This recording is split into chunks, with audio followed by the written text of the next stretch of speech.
Nenda kalale naye kitandani. Ndio na hicho sisi. Nenda kwa mimi nakupodi hapo.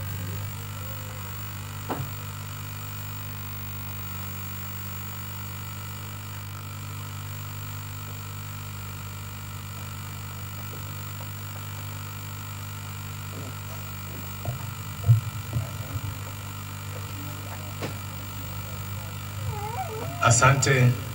Inaomba sasa kwa heshima na taadhima Jaji Mkuu wa Jamhuri ya Muungano wa Tanzania Mheshimiwa George Mcheche Masaju uongoze majaji kuelekea katika jukwaa maalum. Brass band itawaongoza.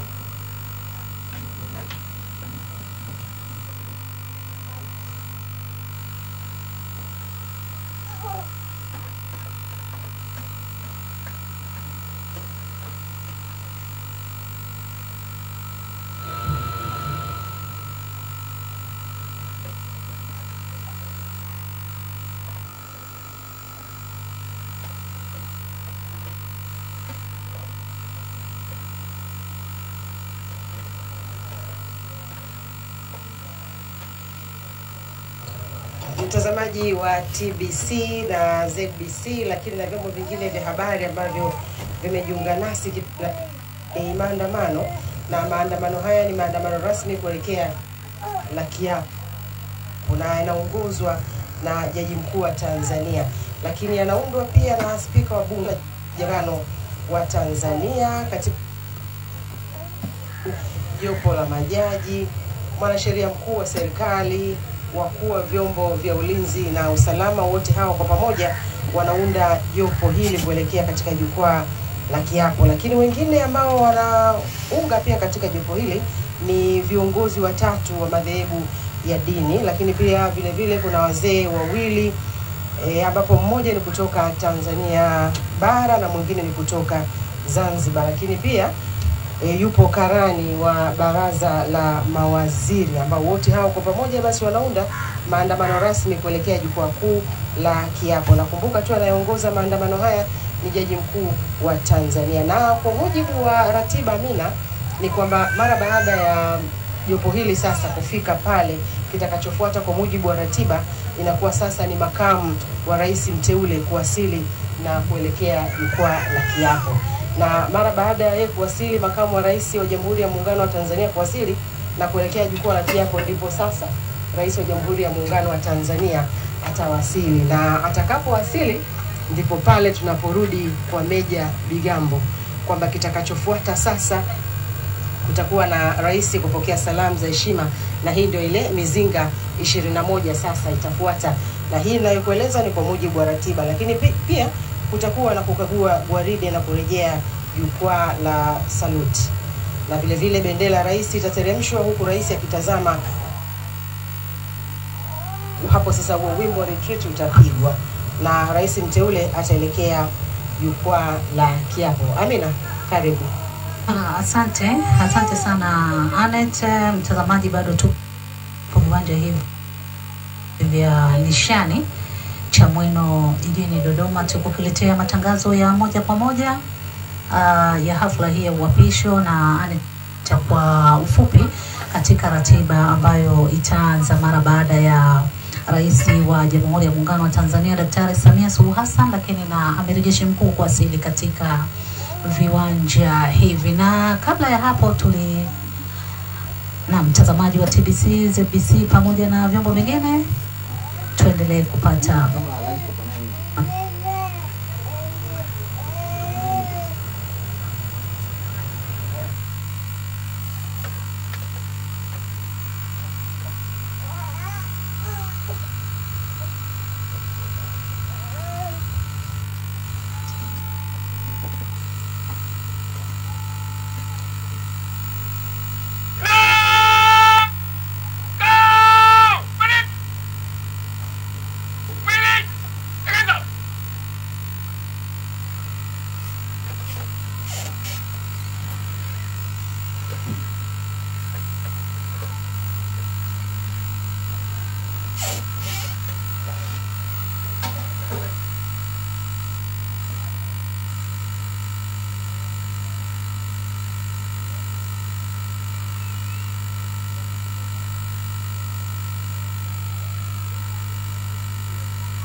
waheshimiwa viongozi ambao wamekwisha wasili, wageni waalikwa, mabibi na mabwana, naomba nitambue katika wageni wetu waalikwa waliopo Rais wa Themata wachimbaji wadogo John Wambura Bina.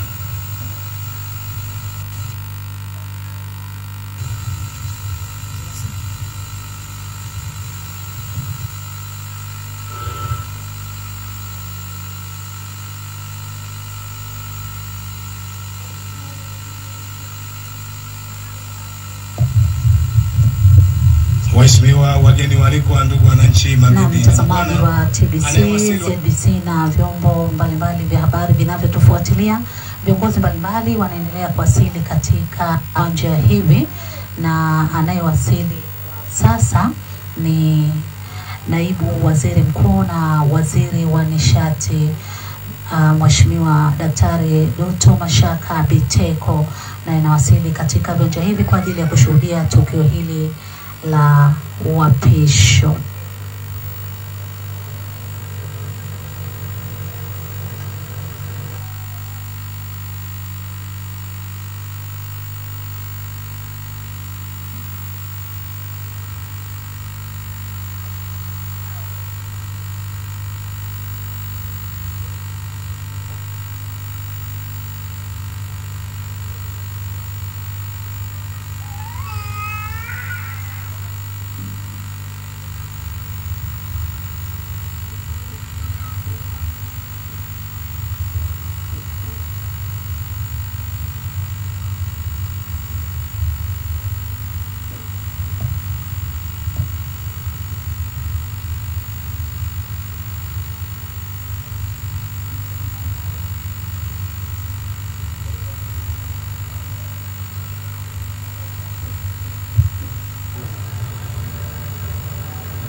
Waheshimiwa wageni waalikwa, ndugu wananchi, mabibi na mabwana, anayewasili hivi sasa mtazamaji ni Waziri Mkuu wa Jamhuri ya Muungano wa Tanzania Majaliwa Kassim Majaliwa, ndiye anayewasili katika viwanja hivi, naye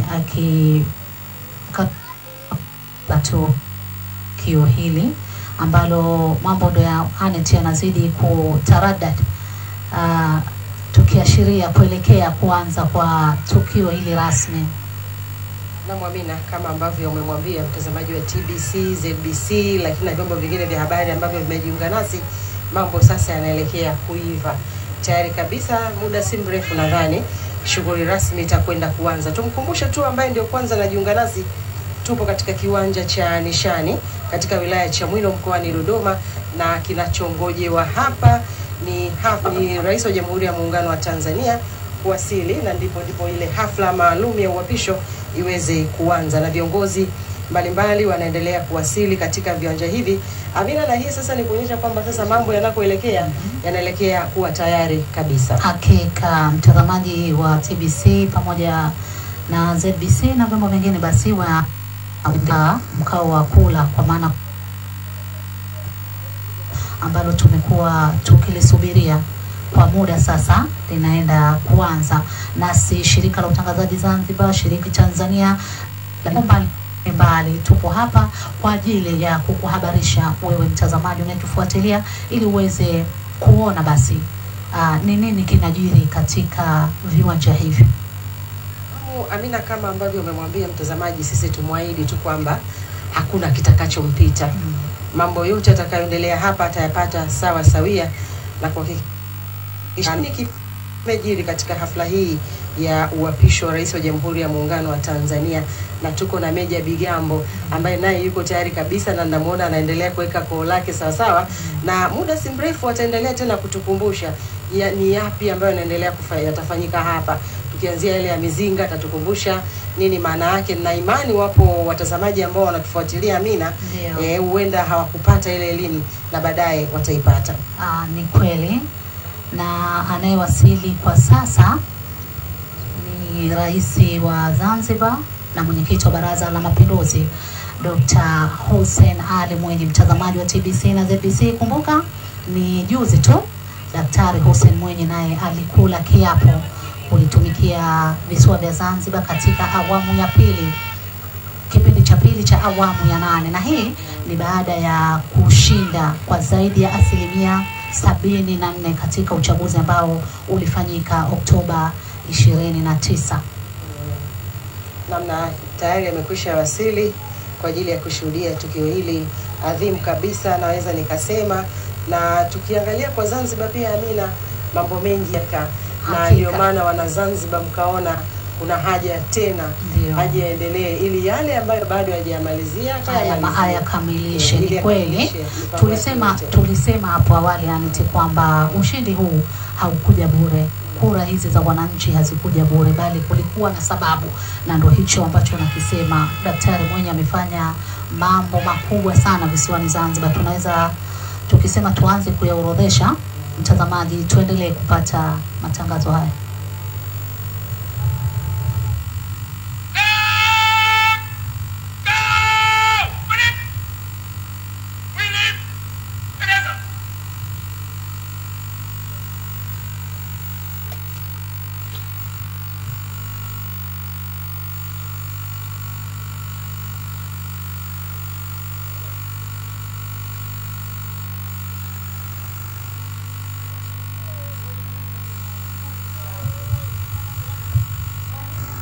Waheshimiwa wageni waalikwa, ndugu wananchi, mabibi,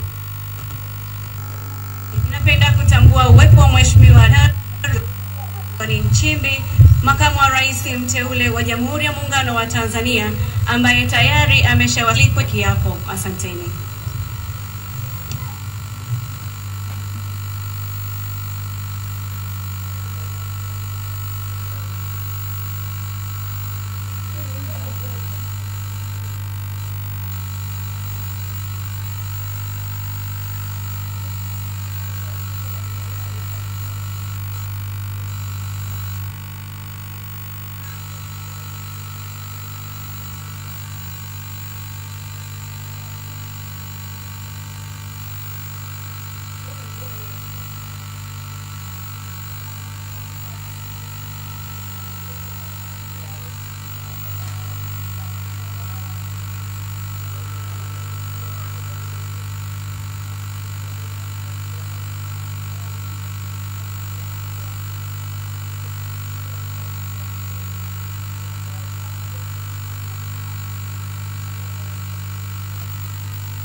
Na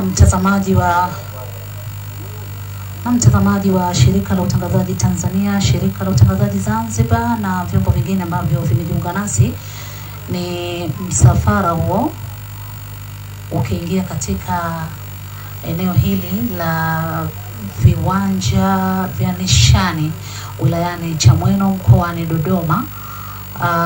Nadhani ni msafara wa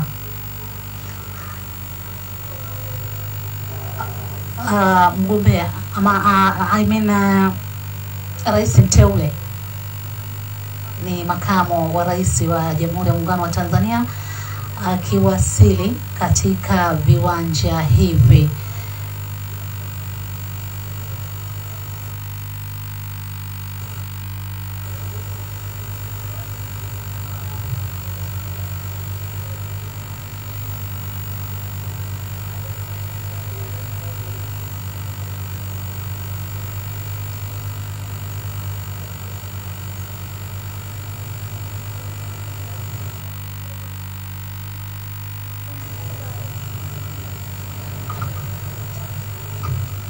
Mpango Jamhuri ya Muungano wa Tanzania.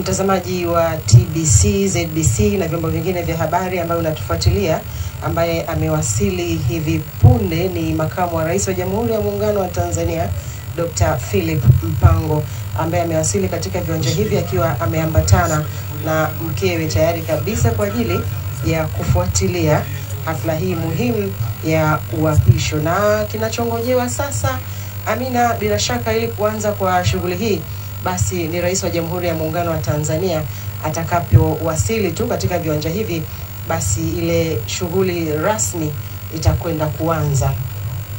Hakika Anet, na nadhani tungewapitisha japo kwa ufupi. Naam. Wakati ule na mwenyekiti wa Baraza la Mapinduzi Daktari Hussein Mwinyi alipoingia, tulikuwa tunajaribu kudodosa mambo ambayo yalifanywa katika cha uongozi wake, ambacho imekuwa ni kichocheo cha yeye kupata kura. Na Amina, tunashuhudia viongozi wa kimataifa wakiendelea kuwasili katika viwanja hivi, na sasa bila shaka ni kiongozi kutoka nchini Kongo.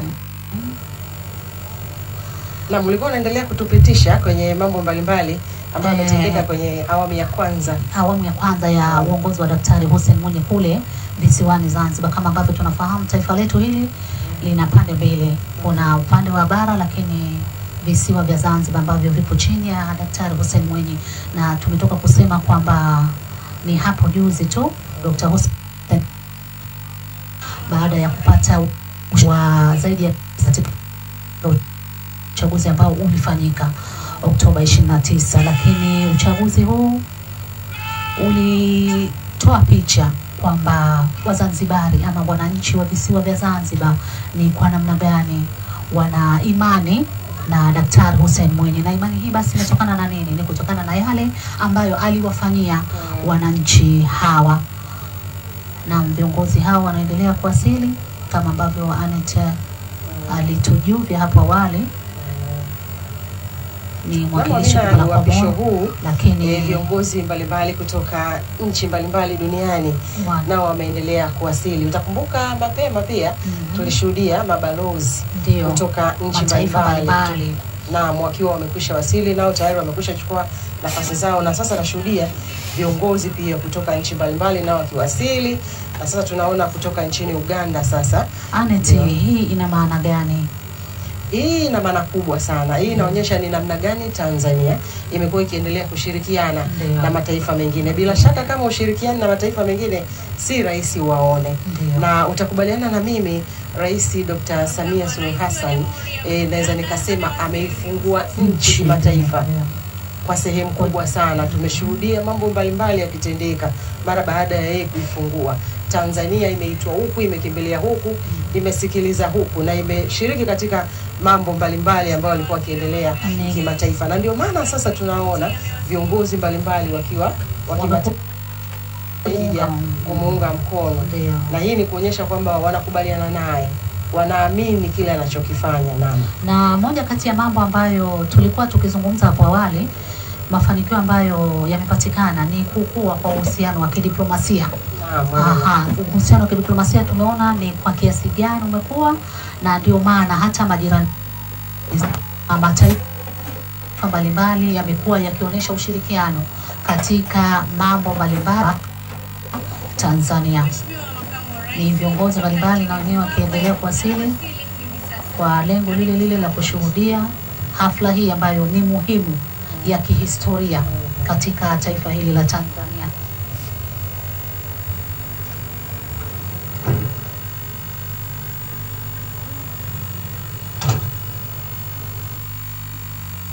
Amina, wakati viongozi wanaendelea kuwasili, pasina shaka ya kidogo pale kwenye ule wasifu wa Mheshimiwa Samia Suluhu Hassan, wakati tukiendelea kusubiri viongozi wengine wakiendelea kuwasili kwenda kuanza shughuli. Amina, kazi ni kwako. Asante Anet.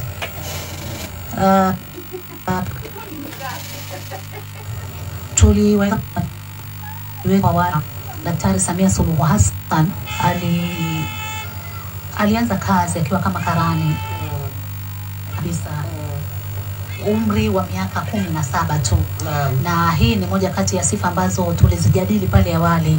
Kwa alijishughulisha na kazi za kijamii akiwa katika umri mdogo, na baada ya kufanya ukarani alikaza ishi kule visiwani Zanzibar, akitumikia kama mwakilishi, lakini pia katika kipindi hicho aliwahi kuteuliwa kushika nafasi ya waziri katika serikali ya mapinduzi ya Zanzibar, kabla ya maalum katika bunge la, na baadaye akagombea ubunge wa jimbo, akawa mbunge wa jimbo la Makunduchi, lakini akiwa ni mwanamke pekee Kikumbi au walithubutu kugombea. Tulikuwa tukijaribu kusema miongoni mwa sifa ule kufanya maamuzi na kuweza. Kwa hiyo kwa miaka hiyo sasa tunaona namna gani yeye amekuwa ni kama role model kwa wanawake wengine, lakini kumbe ile jambo lilianzia mbali sana, na bendera ameendelea kuishika vilivyo. Na tunaona hata kipindi cha uongozi wake viongozi mbalimbali wanawake wameshika nafasi ambazo hapo mwanzo ilikuwa inaonekana kwamba ni ngumu kushikwa na wanawake. Na tunaona wanawake wamefanya vizuri, hawajamwangusha. Bila shaka watazamaji watakubaliana na mimi kabisa, mambo ya sikukatishe, endelea kutupitisha kwenye wasifu. Sasa wakati huo akagombea katika jimbo akiwa kama mchi katika bunge.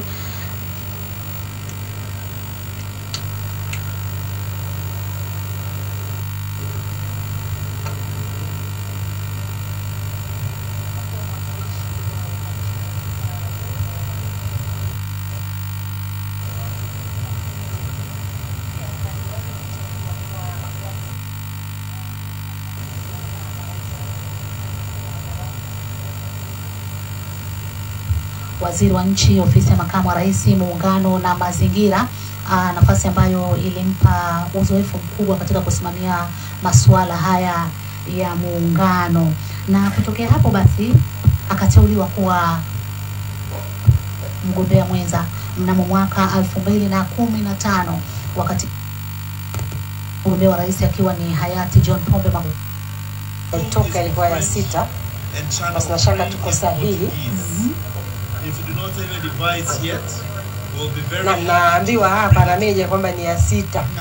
Mambo tumeyachanganya kidogo, lakini ni ya 6. So please, if you need a device, just wait. Mtazamaji wa TBC, ZBC na vyombo vingine ambavyo mnatufuatilia, misafara ya viongozi mbalimbali wanaendelea kuwasili katika viwanja hivi ili kuweza kushiriki kikamilifu ama moja kwa moja kushuhudia tukio hili la kihistoria ambalo linatokea hapa katika viwanja vya Nishani, wilaya ya Chamwino, mkoani Dodoma. Na sio tukio lingine bali ni tukio ya uapisho wa Rais wa Jamhuri ya Muungano wa Tanzania Daktari Samia. Sasa turejee tena kwa naona viongozi mbalimbali wanaendelea kuwasili, na sasa ni kutoka nchini Zimbabwe na wanawasili Mozambique na Msumbiji, na wana na atupitishe kwamba mara baada ya rais atakapowasili katika viwanja hivi ni mambo yatafuata. Mheshimiwa Rais na Amiri Jeshi Mkuu atakapoingia atakwenda moja kwa moja kwa na kupokea heshima na kukagua gwaride kwanza ambalo litafanyika likifuatiwa na kuteremshwa kwa bendera na baadaye sasa kuelekea kula kiapo. Na mtazamaji wa TBC, ZBC na vyombo vingine vya habari, tungali tupo katika viwanja hivi vya Nishani hapa wilayani Chamwino mkoani, na tukio linalofuata mbele yetu ambalo ndilo limetengeneza mandhari hii basi ni hafla ya kwa Rais wa Jamhuri ya Muungano wa Tanzania Dr. Samia Suluhu Hassan. Tujikumbushe tu Rais Dr. Samia Suluhu Hassan aliongoza kinyang'anyiro cha ushindi katika uchaguzi mkuu wa Jamhuri ya Muungano wa Tanzania kwa kupata kura zaidi ya milioni 31.9 Amina, na hiyo ilikuwa ni sawa na asilimia 9.66, na ndipo sasa mwenyekiti wa Tume Huru ya Taifa ya Uchaguzi Mwambegele akamtangaza yeye ndiye mshindi wa kinyang'anyiro hicho cha uchaguzi. Na utakumbuka tu heka tunaweza tukasema ama kampeni zilianza hapo Agosti 28 na zikakamilika Oktoba 28, na tarehe 29 ikawa ni siku ya Watanzania kufanya maamuzi na katika uchaguzi mkuu wanamtaka nani kuwa rais wao, na hapo ndipo wakajipiga kifua mbele na kumchagua Rais wa Jamhuri ya Muungano wa Tanzania Dr. Samia Suluhu Hassan kuwa rais wao kwa mara nyingine tena. Lakini pia katika uchaguzi huo basi Watanzania walipata nafasi ya kuchagua wabunge na madiwani, na ndipo hapo ambapo tulikuwa tukihimizwa wakati wa kampeni kwamba tuhakikishe tunachagua viongozi tunaowataka, viongozi ambao tunaamini watabeba maono, viongozi ambao tunaamini watakwenda kuwa daraja kati ya wananchi na serikali. Na ndipo pale walipopiga kura ukamchagua mbunge unayemtaka, ukamchagua diwani lako. Na kumbushe hata kwa upande wa Zanzibar kuna baraza la wawakilishi, kwa hiyo pia Wazanzibari walipiga kura kuchagua wawakilishi wa majimbo yao kupitia baraza hilo.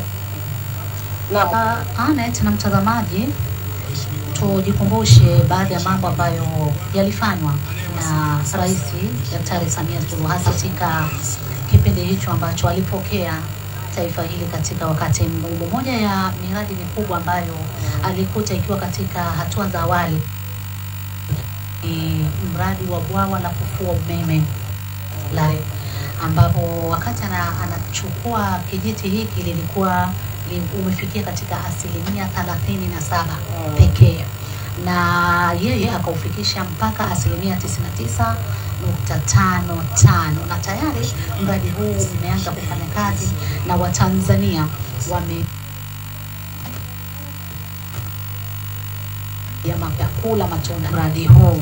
Na Amina, mradi huu unazalisha megawati zaidi ya 2000. Ndio. Hii inatoa tafsiri kwamba maendeleo ya Tanzania yatakwenda kwa kasi ambayo unaweza kusema haielezeki. Manake kama kulikuwa na viwanda ambavyo vilikuwa vinasuasua ama kuna uwekezaji ambao ulikuwa ukipimia, unaona kwa umeme wa Tanzania hatuwezi kwenda, lakini mara baada ya kukamilika kwa ule umeme sasa tutaanza kushuhudia maajabu makubwa. Na nishati muhimu, kwa maana moja ya ahadi zake ambazo walikuwa akizitoa ilikuwa ni kuanzisha kongani za viwanda katika kila wilaya. Kongani za viwanda miti zinahitaji nishati ya umeme ya kutosha. Kwa hiyo mafanikio ya mradi huu utaenda kuchochea utekelezaji wa hizi kongani za viwanda. Lakini mradi la kufua umeme, kuna mradi wa ya kisasa standard gauge kutoka Dar es Salaam hadi Makuto, kilomita takriban 722. Kisha mapinduzi ya usafiri ya reli hii, na mwana anayewasili sasa ni rais wa Somalia.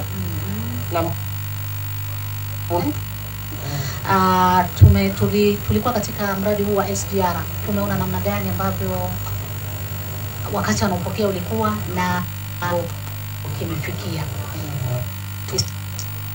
kutoka Dar es Salaam. Mambo yamebadilika Amina. Yale mambo ya kukaa masaa 8-10 huko barabarani kwa sasa kwa kweli Amina, na sasa hivi tunasukuma videgi. Tunatembea na videgi. Rais wa Kenya anawasili katika viwanja hivi. Amina, ndo nilikuwa nakwambia kwamba sasa hizi mambo yamebadilika. Ukisafiri wafanyabiashara wanakuambia kwanza kuna nguo za SGR.